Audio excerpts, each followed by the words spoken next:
गांव में राजू नाम का एक गरीब किसान रहता था। वह ईमानदार और मेहनती था, लेकिन किस्मत हमेशा उसके खिलाफ रहती थी।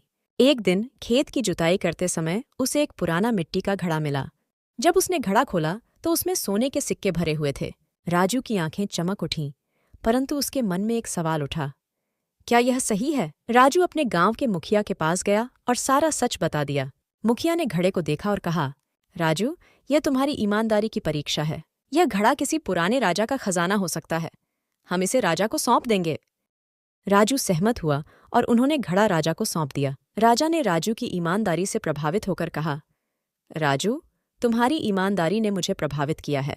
यह सोना तुम्हारा ही है और इसके साथ मैं तुम्हें गांव का मुखिया भी नियुक्त करता हूँ। राजू ने विनम्रता से कहा, महाराज, मुझे यह सम्मान स्वीकार है, परंतु मैं यह सोना अपने गांव की भलाई के लिए उपयोग करना चाहता हूं। इससे हम स्कूल, अस्पताल और पानी की व्यवस्था कर सकते हैं। राजा ने राजू की सोच की सराहना की और कहा, तुम्हारी सोच महान है राजू, यही सच्ची सेवा है।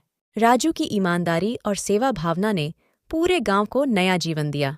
गांव में खुशहाली छा गई और राजू सबके लिए प्रेरणा का स्रोत बन गया। सच्चाई और ईमानदारी की ताकत सबसे बड़ी होती है। यह न केवल हमें सम्मान दिलाती है, बल्कि दूसरों की भलाई के लिए भी प्रेरित करती है।